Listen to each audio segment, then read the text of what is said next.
Bonjour à tous et bienvenue dans Smart Patrimoine. Smart Patrimoine, l'émission qui vous accompagne dans la gestion de vos finances personnelles, mais qui décrypte également avec vous les enjeux et les actualités du secteur de la gestion de patrimoine. Une émission que vous pouvez retrouver tous les jours sur Bismart. Et au sommaire de cette édition, nous commencerons tout d'abord avec l'art à la une, le rendez-vous dédié aux actualités du monde de l'art. Un rendez-vous proposé par Sybille Aoudjan, journaliste spécialisée sur les questions d'art au sein de la rédaction de Bismart. Nous enchaînerons ensuite avec l'art à la une, l'interview. Nous tenterons de comprendre ensemble quelle méthodologie est mise en place lorsqu'il s'agit d'enquêter pour trouver la provenance d'une œuvre d'art, notamment dans le cas où celle-ci veut être cédée ou mise aux enchères. Nous en parlerons avec Hélène Ivanov, chercheuse indépendante. Et enfin, dans la troisième partie de Smart Patrimoine, dans Enjeux Patrimoine, nous aurons le plaisir de recevoir Richard Restuccia, président de l'Orias, avec qui nous ferons le point sur le nombre de courtiers n'ayant pas renouvelé leur agrément Orias pour l'année en cours, un peu plus élevé que les années précédentes. Est-ce à mettre en lien avec la réforme du courtage et peut-être certaines lourdeurs administratives? C'est une question que nous poserons à Richard Restuccia. Donc dans un instant, on se retrouve tout de suite sur le plateau de Smart Patrimoine. Et nous commençons tout de suite avec l'art à la une, le rendez-vous dédié aux actualités du monde de l'art, un rendez-vous proposé par Sybille Aoudjan, journaliste spécialisée sur les questions d'art au sein de la rédaction de Bismart. Bonjour Sybille. Bonjour Nicolas. Bienvenue sur le plateau de Smart Patrimoine, ravi de vous y retrouver. Quelles actualités dans le monde de l'art, Sybille, cette semaine? Alors aujourd'hui, il va y avoir la première vacation instruments de musique pour le nouveau département qui vient d'être créé chez Agut. Alors, c'est à Neuilly-sur-Seine, c'est 106 instruments et archets qui seront proposés à la vente. Avant la vente, les musiciens peuvent d'ailleurs prendre rendez-vous pour essayer les instruments de musique. On voit bien que la France est assez reconnue pour son école d'archetier, car on retrouve différents noms d'archetiers dans cette vente, avec par exemple les archets de violoncelle de Victor-François Fétic, estimés pour entre 8 et 10 000 euros. Archet de violon de Charles-Louis Bazin de 1930 est signé, estimé entre 3 et 4 000 euros. Et puis aussi, bien sûr, des violons et des violoncelles. Par exemple, un violon réalisé par Paul Blanchard datant de 1900, estimé entre 8 et 10 000 euros. Et un violoncelle 18e, travail français de l'entourage de Nicolas Antoine, estimé entre 10 et 12 000 euros. Donc, les violons ou les archets peuvent prendre de la valeur ou conserver de la valeur. On pourra peut-être en reparler dans l'émission. Pourquoi Agut a décidé de créer ce département, Sybille? Alors, ce nouveau département instruments de musique d'Agut est mené par le violoniste français Hector Chemel.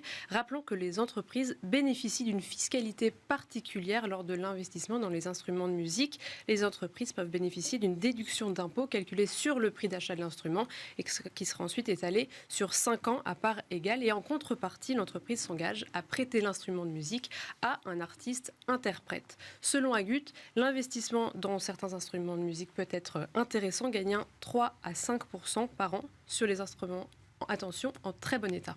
Attention donc à l'état des instruments. On continue avec les actualités dans le monde de l'art cette semaine, Sybille. Francis Bacon devient le premier artiste coté sur Artex. Oui, alors Artex, c'est une bourse d'échange d'actions d'œuvres d'art qui a été fondée il y a 3 ans. La plateforme a annoncé le 30 mai dernier qu'une première œuvre sera admise à la négociation. Il s'agit du triptyque 3 études pour un portrait de Georges Dyer, peint par Francis Bacon en 1963.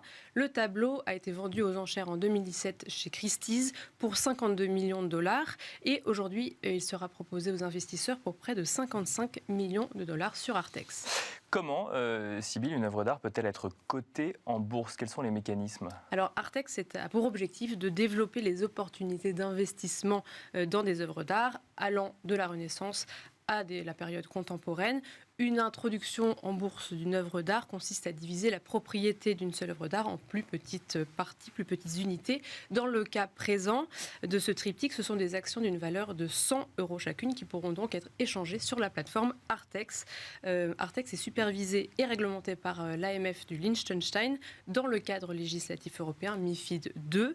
Les chefs-d'œuvre répertoriés sur Artex seront exposés aussi publiquement dans les musées et aussi dans des expositions à travers le monde. Donc on précise que Artex est réglementé par l'autorité des marchés financiers du Liechtenstein et non pas l'AMF que l'on connaît en France. On continue avec les actualités du monde de l'art. Sotheby's va investir le bâtiment du Whitney Museum à New York. Exactement, et Sotheby's rachète ce bâtiment précédemment occupé par le Whitney Museum de New York, le bâtiment mythique conçu par l'architecte Marcel Breuer.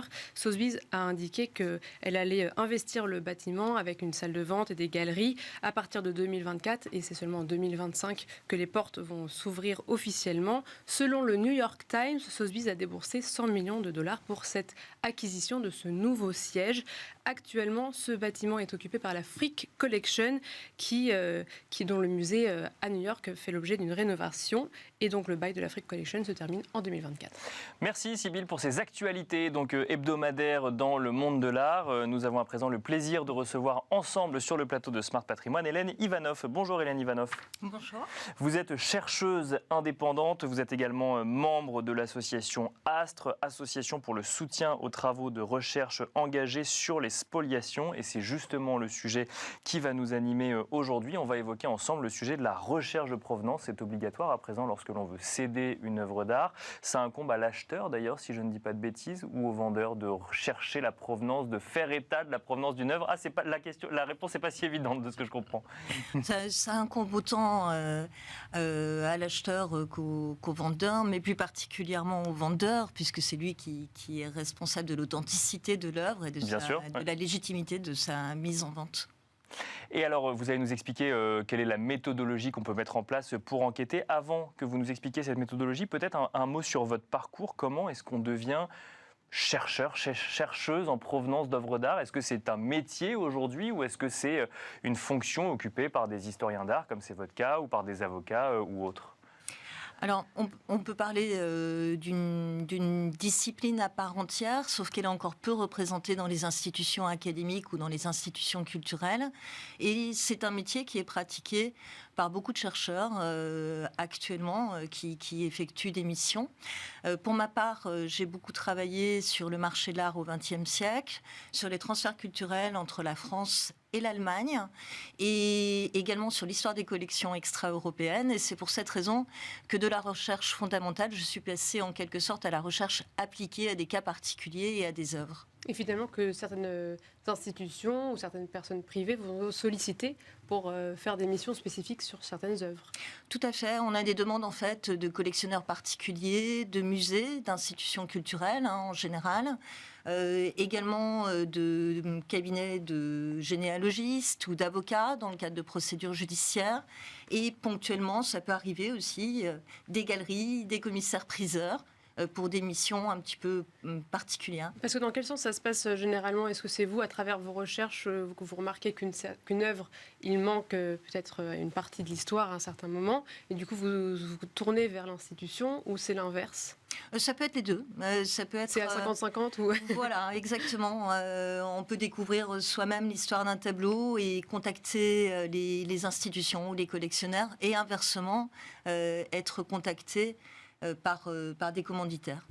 Et alors, comment ça se passe quand vous êtes contacté, quand vous trouvez un tableau? Est-ce qu'il y a une méthode qui va s'appliquer à toutes vos recherches? Alors oui, il y a une méthode très spécifique, il y a des archives aussi très spécifiques. On commence en général par une étude matérielle de l'œuvre. On observe le dos du tableau, par exemple tous les tampons, toutes les étiquettes, toutes les inscriptions. C'est en quelque sorte un passeport sur lequel on a imprimé les différents déplacements de l'œuvre. Et ça, on le fait systématiquement, même si quelqu'un l'a déjà fait avant nous, on recommence. Tout à fait. D'accord. Tout à fait. Il faut observer très minutieusement toutes ces marques. Et puis par la suite, on va s'intéresser aux archives et là, travailler véritablement sur les sources propres à la recherche de provenance, donc des catalogues raisonnés, des catalogues de vente aussi, sur lesquels on trouve des annotations, par exemple, ou le nom de l'acheteur. Et ça va permettre d'identifier une des étapes du parcours. Et puis, on va s'intéresser ensuite aux archives en tant que telles. Donc, les archives en particulier politiques, celles du Commissariat général aux questions juives, des archives aussi judiciaires. Ça, c'est pour les œuvres qui auraient pu être spoliées? Voilà, pour les œuvres qui auraient pu être spoliées. Les archives judiciaires également qui correspondent à des procès pour collaboration après la période de la Seconde Guerre mondiale, dans l'immédiate après-guerre. Et puis des archives fiscales aussi qui donnent beaucoup de renseignements sur les profits illicites qui ont pu être réalisés pendant l'occupation. Et puis, on a aussi d'autres types d'archives, des demandes d'indemnisation, par exemple, ou des demandes de réparation qui ont été posées par des victimes dans l'immédiate après-guerre devant l'État français, et puis dans les années 1960 pour l'État allemand. Donc des collectionneurs qui seraient allés voir effectivement la justice ou l'État français ou l'État allemand en disant « j'ai été propriétaire de cette œuvre à un instant T, mais elle n'est plus en ma possession aujourd'hui. Est-ce que je peux avoir un dédommagement ?» Ça, c'est un indicateur supplémentaire pour retrouver la provenance d'une œuvre. Oui, on y trouve beaucoup d'indications sur les familles, sur du coup les ayants droit aussi de ces familles aujourd'hui. Et à l'époque, on ne disposait pas forcément des bases de données qu'on utilise au beaucoup. Je voulais dire, c'est facile à trouver. Toutes ces sources-là, elles sont faciles à trouver. Il y a vraiment des endroits de prédilection, des bases de données. Oui, alors pour les bases de données, c'est assez simple puisque c'est accessible en ligne, c'est libre et gratuit. Donc n'importe quel acteur du marché de l'art peut les consulter. Il y a des bases de données qui concernent les œuvres et puis il y a des bases de données qui concernent également les acteurs. En particulier, on peut citer la base RAMA, le répertoire des acteurs du marché de l'art en France sous l'occupation, qui est une base de données qui a été créée par l'Institut national d'histoire de l'art, en coopération avec l'Université technique de Berlin, et dans laquelle on trouve en fait des articles biographiques sur les acteurs du marché de l'art, et on trouve également des indications sur les sources et sur les livres qui peuvent être disponibles sur le sujet. Mais j'imagine que plus on avance dans l'histoire, plus certaines sources sont disponibles et ouvertes. Oui, ou c'est pas trop une question. Il y avait des périodes également de prescription. Pendant longtemps, certaines archives ont été fermées et ce n'est que depuis peu de temps finalement qu'elles sont ouvertes aux chercheurs. Et on a aussi beaucoup on a parlé autour de ce plateau d'exemples de restitution, etc. Est-ce que ça, c'est des exemples qui sont exceptionnels ou vraiment à chaque fois que vous faites des recherches, vous trouvez, ça mène à une restitution? Alors non. Pas forcément. La recherche de provenance n'est absolument pas synonyme de restitution. Elle permet d'établir la biographie des objets, d'établir les différents régimes de propriété successifs de l'œuvre d'art. Et donc, parfois, on aboutit à la conclusion que cette œuvre n'a pas été spoliée. Et ça permet justement aux commanditaires de la recherche d'apporter la preuve incontestable de la légitimité de son achat. Et votre travail, il est principalement basé autour des spoliations nazies ou il y a vraiment d'autres cas de figure de recherche de provenance et de restitution? Alors j'ai essentiellement travaillé sur des tableaux, sur des œuvres d'art, mais ça m'est arrivé aussi de travailler sur des collections d'art océanien, par exemple, ou africain. Et donc c'est assez varié. Une question peut-être un peu naïve, mais on arrive à s'assurer année après année d'avoir réussi à remonter la provenance d'une œuvre ou il faut s'attendre systématiquement à des zones d'ombre dans justement le parcours d'une œuvre? Alors, quand on sait où chercher, on trouve une multitude d'informations parce que vous avez beaucoup d'archives, beaucoup d'inventaires d'œuvres qui permettent de retracer vraiment l'historique du tableau. Après, la recherche de provenance demeure malgré tout de toute façon lacunaire, puisqu'en fait, les sources dont on dispose sont les sources souvent des spoliateurs, des personnes qui ont entraîné le pillage ou la confiscation de ces collections. D'accord. Et les voix des victimes, ils sont quasiment absentes. Donc, on a parfois quelques difficultés, effectivement, à retracer l'intégralité des étapes. C'est-à-dire qu'on va chercher dans les registres de ceux qui ont spolié les œuvres, par exemple. C'est une source principale d'information pour déterminer si une œuvre a été spoliée ou non. Alors, on va chercher du côté des marchands, des acteurs du marché de l'art qu'on sait impliqués dans la période de l'occupation. Donc, ces archives-là, elles sont très riches. Mais on a aussi tout un éventail d'autres outils. Bien sûr, que vous avez mentionné tout à l'heure. Et ça vous prend combien de temps? Est-ce qu'il y a un temps qui est nécessaire pour tout ça? Alors, c'est une recherche qui est toujours très chronophage, qui prend énormément de temps. Après, il y a des découvertes merveilleuses. Parfois, en quelques semaines, on arrive à débrouiller l'historique d'une œuvre. Mais globalement, il faut quand même plusieurs mois. C'est nécessaire pour arriver à des résultats probants. Est-ce que vous pensez là que vous êtes de plus en plus sollicité, que c'est un sujet qu'on traite de plus en plus? Alors oui, je pense qu'il y a une véritable éthique du marché de l'art qui est en train de se développer, que ce soit du côté des galeries ou du côté des maisons de vente, et puis aussi du côté des institutions culturelles qui de plus en plus s'interrogent sur leur acquisition, et en particulier celles qu'ils ont fait depuis 1933. Une dernière question, vous disiez que toutes les recherches ne mènent pas systématiquement à des restitutions. Alors parfois, effectivement, on se rend compte que les œuvres n'ont pas été spoliées. Quand on se rend compte qu'elles l'ont effectivement été, est-ce que la biographie de l'œuvre que vous restituez est juridiquement opposable, par exemple, pour ensuite demander la restitution de l'œuvre ? Alors, on établit un recherche de provenance qui est le plus complet, le plus précis possible, qui établit des faits historiques qui sont incontestables. On essaye de vraiment mettre en lumière tout le contexte de la spoliation. Et après, oui, il revient à la famille, il revient aux avocats, aux musées. D'engager les démarches. Ouais. Voilà, quelle est la forme de réparation qu'ils vont pouvoir proposer à ces victimes des spoliations. Mais donc c'est un travail qui peut servir effectivement ensuite dans un procès de dédommagement ou de récupération de l'œuvre. Oui, oui. Oui, tout à fait. Merci beaucoup Hélène Ivanov d'être venue sur le plateau de Smart Patrimoine. Je rappelle que vous êtes chercheuse indépendante mais aussi membre donc de l'association pour le soutien aux travaux de recherche engagés sur les spoliations. Merci beaucoup. Merci également Sybilla Oudjan, journaliste spécialisée sur les questions d'art au sein de la rédaction de Bismart. Et quant à nous, on se retrouve tout de suite dans Enjeux Patrimoine.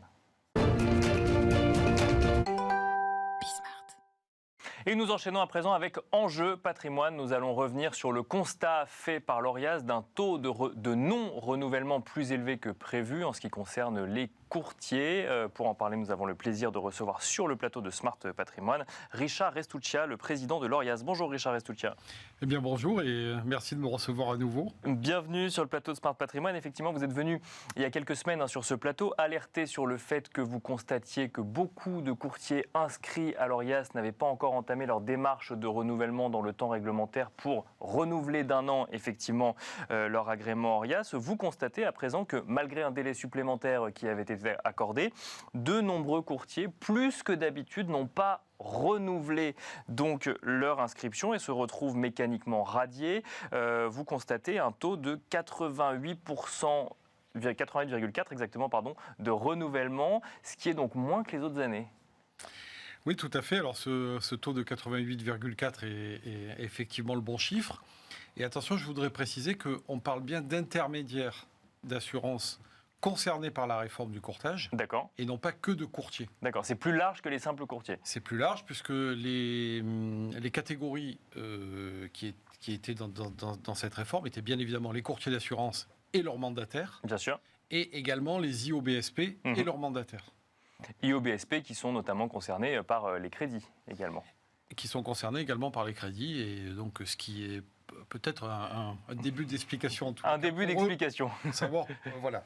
Ben alors justement, si on regarde du côté des explications, donc on a ce chiffre de 88,4%. On peut lire, et vous allez nous le confirmer, que d'habitude, d'une année à l'autre, on a un taux de renouvellement qui est aux alentours de 95%, si je ne dis pas de bêtises. Comment est-ce qu'on peut expliquer, selon vous, qu'il y ait eu autant de non-renouvellement cette année ? Est-ce qu'il faut tout mettre en lien avec la réforme du courtage qui est entrée en vigueur aussi cette année-là ?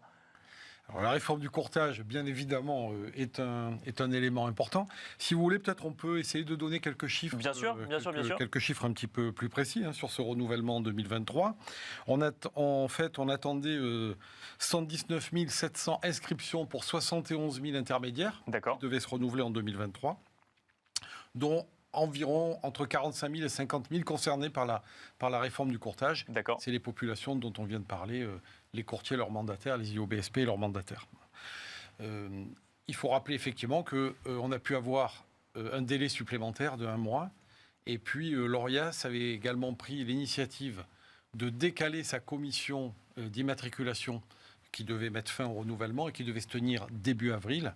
Et on l'a décalé au 21 avril pour permettre à toutes les associations agréées par la CPR de finir, en fait, de pouvoir inscrire tout le monde. Bien sûr. Donc on a vraiment un grand délai supplémentaire.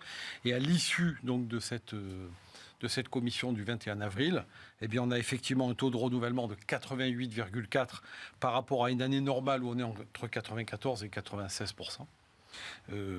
Et pour faire un focus plus précis sur les 4 catégories concernées par la réforme et pour pouvoir donner, voilà, sur les courtiers d'assurance, on avait 26 800 courtiers à renouveler, il y en a 90% qui ont renouvelé. D'accord. Ouais. Sur les mandataires, il y en avait 30 000 et il y en a 80%. D'accord. Qui ont renouvelé. Donc 20% qui n'ont pas renouvelé quand même. 20% qui n'ont pas renouvelé sur les mandataires. Et puis sur les IOBSP, bien pareil, on a 81% qui ont renouvelé et 81% aussi pour les mandataires qui ont renouvelé sur ces populations. Et alors comment on explique que sur certaines populations, on est 20% de la profession qui ne renouvelle pas ? Alors, on l'explique. En fait, je pense qu'il y a plusieurs hypothèses. La première, c'est la marge de la conformité à passer. D'accord. Et un certain nombre d'intermédiaires, et peut-être plus chez les mandataires, se sont dit, c'est trop compliqué, c'est trop contraignant pour passer cette marche. C'est trop contraignant depuis la réforme du courtage et l'obligation d'adhérer à une association professionnelle. Oui, il faut adhérer à une association. C'est parfois des coûts supplémentaires pour peut-être des intermédiaires qui faisaient ça qu'à titre accessoire. C'est ça. Oui. C'est aussi, au-delà du coût, c'est aussi une mise en conformité, c'est aussi répondre à un certain nombre de questions. Et du temps passé, effectivement, pour une activité qui n'était peut-être pas l'activité prioritaire d'un certain nombre de professionnels. Exactement. D'accord, donc ça viendrait expliquer que ceux pour qui c'était une activité diversifiante ne demandent pas le renouvellement et arrêtent cette activité. Oui, en tous les cas, c'est une forte hypothèse. C'est une forte hypothèse. Qui font qu'ils n'aient pas forcément renouvelé. Et pour les IOBSP, il y a le problème aussi du marché. La difficulté de pouvoir continuer à travailler avec les banques, qui a peut-être aussi découragé un certain nombre d'intermédiaires à poursuivre cette activité sur cette année 2023. Mais alors là, on parle toujours de gens, d'IOBSP qui auraient cette pratique en plus d'une autre activité ou qui auraient, selon les hypothèses, complètement changé d'activité ? Je pense qu'il y a les deux catégories. Comme on le disait en début d'émission, il y a des intermédiaires qui ont plusieurs activités et peut-être certains qui ont décidé d'arrêter uniquement cette activité IOBSP. Et puis il y en a certains dont c'est l'activité principale et qui se trouvent avec des difficultés de marché évidentes et qui ont peut-être jeté l'éponge avec la réforme en plus en place. Voilà, ça finit par faire peut-être beaucoup. Parce qu'on est d'accord, Richard Restuccia, que si on n'a pas renouvelé son inscription à l'ORIAS pour l'année en cours, on ne peut plus exercer son activité donc d'intermédiaire, qu'on soit courtier ou intermédiaire en assurance. Ah oui, parce que ça c'est la loi. Ouais. On est radié de l'ORIAS. Effectivement, on est radié de l'ORIAS. À partir du moment où on est radié de l'ORIAS, on ne peut plus exercer son activité, sauf à se réinscrire à l'ORIAS. Et on parle bien d'une réinscription. Là, on n'est plus dans le renouvellement, il faut tout recommencer. Il faut tout recommencer. Et alors, il y aurait peut-être aussi une hypothèse, c'est que un certain nombre de professionnels auraient été pris de court par le délai, la nécessité de s'enregistrer effectivement ou d'adhérer à une association professionnelle, et que finalement, vous observiez dès maintenant une vague de nouvelles inscriptions pour pouvoir continuer l'activité l'année prochaine. Alors, on s'y attendait à l'ORIAS. Ouais. On s'y attendait tellement bien qu'on avait continué à staffer notre équipe pour pouvoir faire face à cette vague de réinscription et pour pouvoir satisfaire tout le monde dans les plus brefs délais pour que tous ces intermédiaires puissent recommencer à pouvoir exercer. D'accord. Et à percevoir leur rémunération et leur commission, puis surtout à donner du conseil aux clients.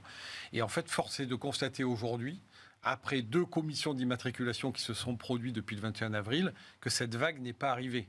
On parle peut-être de 200, 300 intermédiaires qui se sont réinscrits aujourd'hui. Alors, il est toujours temps pour eux de le faire. Bien sûr. Plus le temps passe. Et ils peuvent le faire toute l'année. Il y a un délai, effectivement. Ils peuvent le faire toute l'année. Oui, ils peuvent le faire toute l'année. Mais enfin, plus le temps passe, plus on peut se dire que peut-être ces gens-là ne renouvelleront pas. D'accord. Et donc, c'est un arrêt pur et simple de l'activité pour ceux qui n'ont pas renouvelé. C'est un arrêt pur et simple de l'activité pour ceux qui n'ont pas renouvelé. On constate également, dans ce même laps de temps, qu'on a pu passer 3000 nouvelles inscriptions. D'accord. Donc, de nouveaux intermédiaires qui ont décidé de se lancer dans ces professions. Et c'est important de le dire parce que je vous disais tout à l'heure qu'on a pris l'initiative de décaler notre commission du mois d'avril et du coup de faire patienter tous ces nouveaux entrants qui attendaient cette commission du mois d'avril pour pouvoir démarrer. Ouais. On leur a demandé un effort supplémentaire. Ils l'ont fait. Et ils ne se sont pas découragés. Ils ne se sont pas découragés et je pense que c'est le moment de leur dire merci. Parce que c'était pour l'intérêt général Et donc, bravo. Eh ben, merci à eux. De la part du président donc, de l'ORIAS, question, est-ce que la profession attire toujours autant si on voit qu'il y a d'un côté moins de renouvellement, mais de l'autre quand même des nouveaux arrivants? Dans le contexte, effectivement, je précise, pardon, dans un contexte effectivement un petit peu plus difficile pour faire passer des dossiers auprès des banques dans un cadre de hausse des taux d'intérêt avec un taux d'usure dont on a beaucoup parlé sur le plateau, est-ce que effectivement les difficultés de la profession mises en avant peuvent avoir un petit impact sur la volonté de continuer dans ces professions? Alors, on le voit pour les intermédiaires qui sont en activité, enfin qui étaient en activité. On voit qu'à un moment donné, c'est trop difficile, parce que c'est vrai qu'on est dans des métiers et dans des professions où on est quand même régulièrement assommé par la réglementation qui vient s'empiler les unes sur les autres. Et puis on s'aperçoit aussi, avec les chiffres que je vous donne, qu'il y en a beaucoup qui veulent entrer justement dans ces métiers, qui sont des métiers de conseil et donc des métiers d'avenir, parce que il faut rappeler quand même que l'ORIAS a été créé au départ pour les consommateurs, et Bien pour sûr. rendre service aux consommateurs. Et ça, on l'oublie souvent. On est juste sur l'ORIAS. Il faut impérativement, pour pouvoir exercer sa profession, s'y inscrire. Mais il faut s'y inscrire pour pouvoir montrer, entre parenthèses, patte blanche, et pour faire en sorte que le consommateur puisse lui aussi aller sur notre site et se rendre compte qu'il a en face de lui un intermédiaire digne de ce nom. Et alors justement, Richard Restuccia, si on sort un petit peu du simple sujet de renouvellement effectivement des intermédiaires, quels sont les grands défis selon vous dans le contexte qu'on connaît actuellement que va devoir relever l'ORIAS dans les prochains mois ou prochaines années? Alors l'ORIAS déjà va devoir revenir à une gestion beaucoup plus normalisée après cette période de réforme et donc de crise pour pouvoir gérer tout ça. Et donc ça, c'est plutôt bien, parce que du coup, on va faire en sorte de pouvoir continuer notre mission dans un confort, j'allais dire, supplémentaire, et c'est bien pour les intermédiaires. Et puis, on va continuer à communiquer auprès des intermédiaires et auprès du public. Les deux Oui, les deux, c'est important parce que c'est une vraie mission. Et il ne faut pas oublier que l'ORIAS est le premier rempart pour les consommateurs, pour s'apercevoir qu'en face d'eux, ils ont un intermédiaire à qui ils peuvent faire confiance. Bien sûr. Et que les intermédiaires aussi ont intérêt à ce que ce registre de l'ORIAS fonctionne bien, parce que c'est aussi pour eux un gage de dire Oui, on rappelle que c'est un des premiers réflexes quand on veut effectivement placer son argent, c'est de vérifier que la personne avec qui on échange ou l'entreprise avec laquelle on échange est bien inscrite au sein du registre de l'ORIAS, et on peut aller vérifier sur le site de l'ORIAS. On peut aller vérifier sur le site de l'ORIAS. Donc voilà, l'ORIAS est dans cette perspective avec... si vous me le permettez, bien sûr, très rapidement, une actualité réglementaire supplémentaire depuis le 1er juin 2023, puisque les intermédiaires doivent retourner sur le site de l'ORIAS pour pouvoir inscrire un contact, c'est-à-dire un numéro de téléphone, une adresse mail, et leur site internet, pour que le consommateur, justement, ait encore plus de facilité pour pouvoir les contacter et rentrer en contact avec eux. Merci beaucoup Richard Restuccia d'être venu sur le plateau Smart Patrimoine. Je rappelle que vous êtes président de l'ORIAS. Merci beaucoup. Merci à vous également de nous avoir suivis et je vous donne rendez-vous très vite sur Bismart.